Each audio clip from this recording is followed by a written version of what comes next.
आज आपण बनवणार आहोत ठेचा पनीर कबाब। त्यासाठी तर बघा मी पनीर घेतलेलं आहे, असे व्यवस्थित बघा मोठे मोठे काप करून घेतलेले आहेत पनीरचे।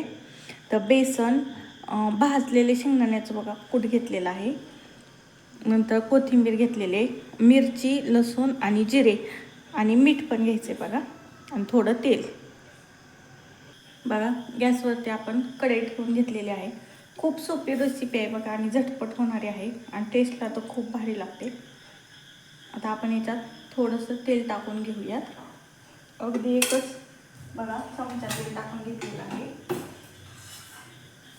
आता याच्यात आपण मिरची, लसूण आणि जिरे बघा थोडंसं परतून घेणार आहे। बघा हलकंसं बघा आपल्याला हे परतून घ्यायचे। बघा व्यवस्थित परतलेलं आहे। तुम्हाला जर तिखट हवा असेल तर बघा मिरच्या तुम्ही जास्त पण टाकू शकता, पण हे जास्त तिखट आहेत मिरच्या, त्याच्यामुळे मी थोडेच टाकलेत। याच्यात आपण शेंगदाण्याचं कूट टाकून घेऊया, हे थोडं हलवून घेऊयात।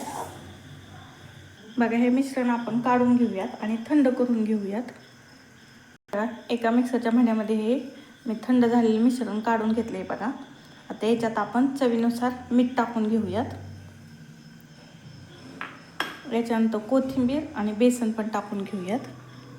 बघा बाइंडिंगसाठी आपण हे बेसन वापरत आहोत, आणि थोडीशी कोथिंबीर।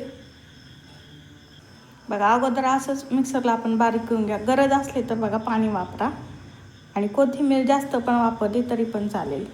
बघा अशा प्रकारे हा आपला ठेचा तयार झालेला आहे, तुम्ही पाहू शकतात। बघा टेस्ट तर खूप छान लागते याची। ह्याच्यात थोडी आणखीन कोथिंबीर असली ना तर हिरवागार होतो बघा, माझ्याकडे थोडीच अवेलेबल होती। आता याच्यात आपण जे पनीर घेतलं आहे बघा, ते असं मस्त याला लावून घ्यायचं बघा।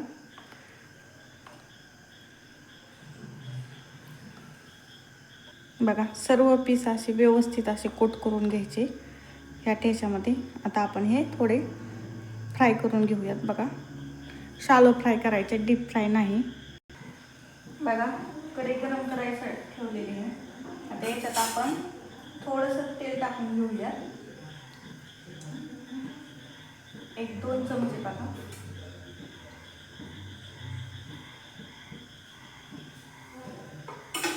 आता याच्यामध्ये आपण जे ठेच्यामध्ये बघा बुडवून घेतलेले आहेत पनीर, ते टाकून घेऊयात। बघा व्यवस्थित कोट करायचे,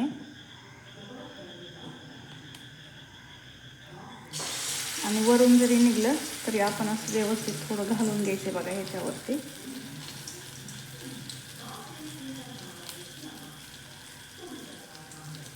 बघा अशा प्रकारे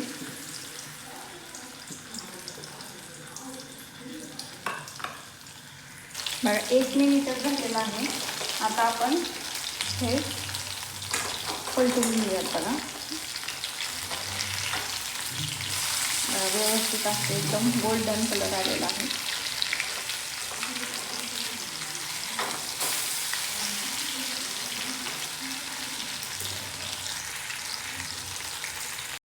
बघा एका साईड म्हणून व्यवस्थित भाजलेलं आहे। आता आपण दुसरी बाजू बघा अशी पण भाजून घेऊयात, थोडे उभे ठेवून। असे जरी भाजले तरी पण चालते।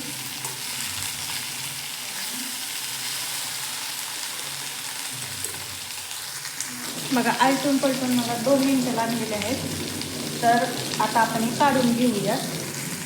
बघा अशा प्रकारे आपले हे कबाब तयार झालेले आहेत, तुम्ही पाहू शकतात। बघा दोन्ही साईडने व्यवस्थित असं कोटिंग झालेलं आहे बघा।